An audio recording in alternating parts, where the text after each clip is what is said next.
the idea that labels have been put on foster youth in media. And when I say media, I'm going to say the people where I work, TV, but it's beyond that, right? It's movies, it's radio, it's magazines, it's everything that we consume. How can we evolve that? I think part of it is work like this, telling nuanced stories of our experiences, right? And we're just a microcosm of the stories that are out there. But beyond this, what more can we do to expand people's definition of what it means to be a foster youth? It's a great question. It's one of the things that Zaid and I struggle with. We have these really long philosophical conversations about how we can make a difference in the world. And I say, okay, what can we do right now? And he says, change the world. And I said, how?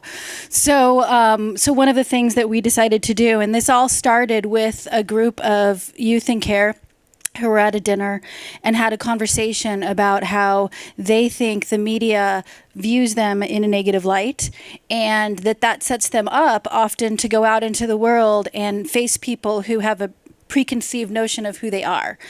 And so we decided we would test that hypothesis. So Zaid came to me, told me about this conversation, and I went and did a search, being the sort of academic-y kind of a person that I am.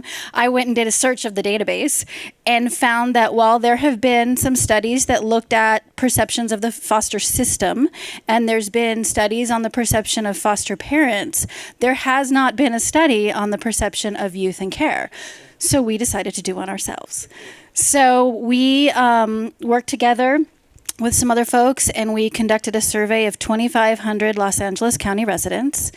And we asked them a number of questions about sort of their identity, their labels that they put on themselves regarding age, ethnicity, their experience with the foster care system, either as in a job or as a volunteer or personally, and asked them a ton of questions.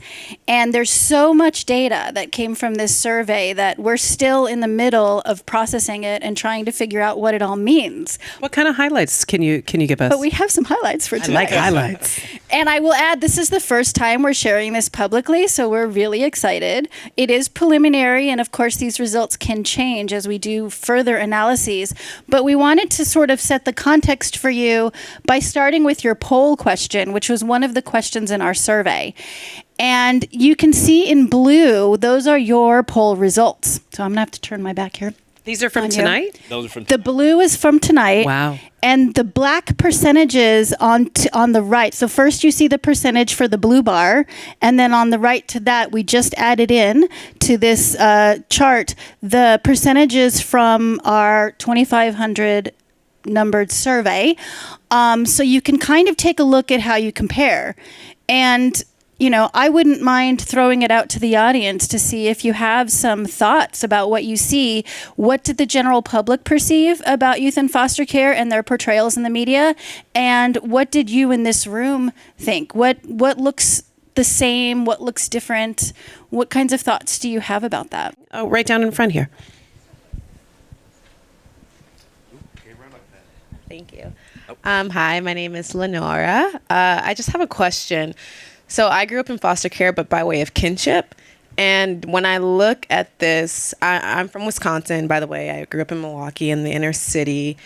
And under hero, there's victim. And I just want to unpack, like, what does that mean? Because I just don't understand, like, the context of, like, what victim means. It's a really loaded term.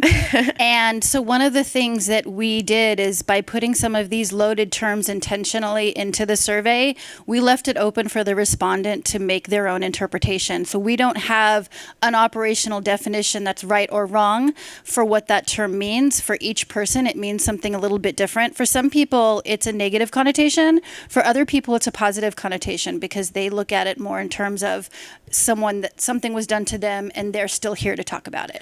And to add additional layer on that, when we talked to our young people about these labels, they did not like the victim label. They felt that in their experience, people looked at them as a victim, which meant that they weren't capable. And so for them, it has a negative connotation. And to clarify, this is not how the people taking the poll looked at youth in foster care. It's only how they thought youth would be perceived in the media. So we wanted to make that distinction because we also didn't want to put people in a position where they were like, oh, I got to judge youth in foster care, and I don't want to do that. That's I'm a bad person if I say something wrong about them. So we took that out of that context and said, how would they be portrayed in the media? Because we wanted to have a broader conversation that our youth had said, which was, without this accurate portrayal of who we are, without this idea of these nuanced ideas of our existence, then people are going to continue to see us in these negative ways. And victim was one of those negative connotations that they associated. Any other questions? Down in front here too. When I was younger, I felt like a charity case. You know, every time someone said like, oh, she's in foster care or adopted, and my mom was really proud of it. And I was so mad at her for always bringing it up, you know. And I don't know, I just kind of felt like a charity case. I kind of felt like people were like, oh, we need to help this, like. There was always the, kind of. Yeah, exactly. And then it somewhat just made you more interested in kind of like saving yourself and making sure you could provide on your own. So, you know, I've left jobs because I felt like a charity case, you know, so it's been like a recurring theme. And I'm not sure exactly where that falls under, because it's not so much of a victim. And I also think that, you know, it's a difference. Like sitting here, I was like, okay, you've been in this experience. It was really hard for me to determine which one I was going to select, just because I know firsthand, and I know how many foster care children think of themselves versus what other people think of them. So I think the real work should be helping the foster care children think of themselves in a different way and not being so concerned of how other people think of them. Because if you have the I don't know, if you think of yourself in a positive light and you have that power, you can control the narrative outside. Absolutely. If you believe something about yourself, everyone else will too. Well, and that's the work that you're doing, Peace for Kids. And that's why I think it's so important talking about self-respect and talking about how self-love and, you know, controlling. I don't like the word control. Handling your own narrative. You're talking about all of those things. Changing the narrative. Changing the narrative is the name of our research project. And your first question to me was, what can we do? And I talked about our survey, and that's the first step, because first we have to establish that there is this perception issue or bias out there. Houston, we have a problem. Yeah. But we have to have the evidence for it, because we can't just anecdotally say we know it exists, because we all know anecdotally exists, but we need to have the evidence for it. Once we have the evidence, then our next step is to try to change the narrative. Well, how can we use this information to figure out how to create safe spaces for kids to identify their labels or say who they are and not feel that shame? And how can we educate those who are uninformed about the experience so that they can start to choose those positive responses, or at least have those perceptions?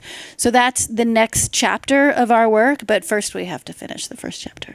Well, to that end, it makes me wonder, how are we putting too much on the media to define who we are? Because when you think about, especially this film is different because the subject matter is about a child and a young woman going through this experience. But in terms of TV, you're right. They're looking for the drama. They're always going to hypersexualize women. That slowly is starting to change. But it almost makes me wonder if that's almost a battle that can be fought. Well, I think one of the things that we're trying to do with our research is determine to what extent your beliefs about how the media perceives or portrays kids in care, if that has to do with what the media is actually doing or who you are as a person when you watch it. And so one of the things I haven't shared yet, which is some of our findings, is that we dug deeper than just, hey, who answered what questions how. But we wanted to see if there were patterns. And one of the things that we found is when we looked at how people responded based on age, we split them up into age groups, we found that the younger the group was, and all of our respondents were over the age of 18. So the youngest group was 18 to 24, and it went all the way up in increments to 65 plus. Every younger group chose more positive responses to this question than every other older group. So the 18 to 24s had the most positive answers, and then the next group had the next positive, and so on and so forth. So the ones who chose the most negative responses were over 65. So then it gets more interesting when you look at the group of people who had an experience with foster care, either as a worker, a volunteer, or personal, and you compared their answers to people who said they had really no experience with kids in foster care. And what we found is those who had an experience in one way or another chose the more positive responses than those who didn't. So I think almost everybody in this room has some connection to foster care. So you can kind of start to see that trend up there in terms of, the differences between how you responded and how the general public responded. And then the last category we looked at was race.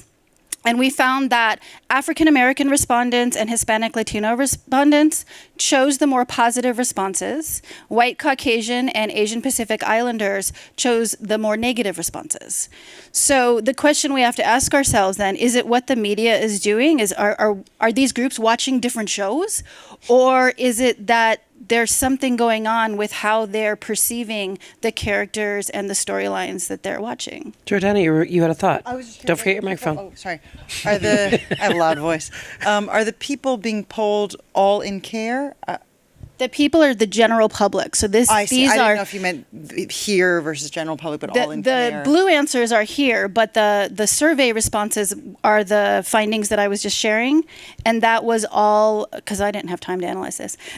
That was all general public. So it could have gone to anybody in Los Angeles County, and we made some effort to have representation across all of these different demographics that are parallel to what LA looks like. Here's a thought, and I'm just curious, as a nosy journalist, do you think that over time, if that research was to be conducted, that would be a trend that we would see continuing, i.e., the positive reaction to foster care would improve over time? Or do you think it's a generational gap? Do you think millennials, for example, have a more positive reaction to it than elderly people and will always stay that way? Well, let me answer if you don't mind. Yeah, I think. No, I'm just curious because I wonder if we're I think moving. it's a great question. Are we making progress? And yes, I would say that we are making progress for the younger generation, meaning that I think for the millennials, they're seeing a lot more storylines that have foster care narratives in them. And we're not just talking about in the context of beautiful film like Jordana created. We're talking about in the context of even some of the superhero films. And I love to see that up there with Hero, this 8%, because I know we got some ringers in this room who know what I talk about all the time. But we talk a lot about the fact that a lot of our favorite superheroes have foster care narratives, right? So Superman was adopted. His planet blew up.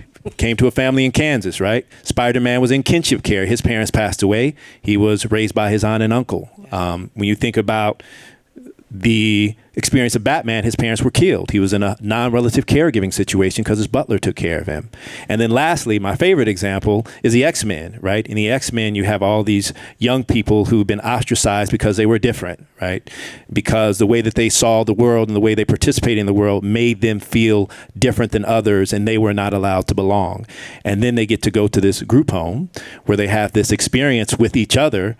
And in that group home, as they experience each other, they begin to understand that they have strengths and assets, that these weren't deficits that they were gifted with, they were strengths. And once they can learn to master those strengths, then they can go out and advocate and create change on the planet. And that's really what I think this new generation of folks is being exposed to, like the narratives of foster care being really prevalent, and they're seeing them whether they recognize it or not. Right. It may not be something that is obvious to them. I also think that we have blown the roof off to a certain extent, this shame culture. I grew up at a time when you'd never told anybody you were adopted. I tell everybody, including the guy I got gas from today. Like I tell people all the time. I think there's power in I think there's power in sharing our stories. And so to that end, the idea that we have a seat at the table when it comes to telling our stories, when it comes to how we're portrayed. I'll tell you, I control some of the content on my own show. And you know damn tootin' that I'm going to make sure that they know that if we talk about anything that has to do with adoption, foster care, at-risk youth, that we talk about it in the proper way. That's where we can make a change. And that's where each of you in your own worlds can help people with their language, right? I mean, we can all take the initiative in our own worlds to change how we talk about it. And that's going to affect a lot of people. Great. Yeah. That I just dropped some knowledge Yes, there. you did. Let's give it up for Michaela. Knowledge dropping. Okay, so why don't we do this? Can we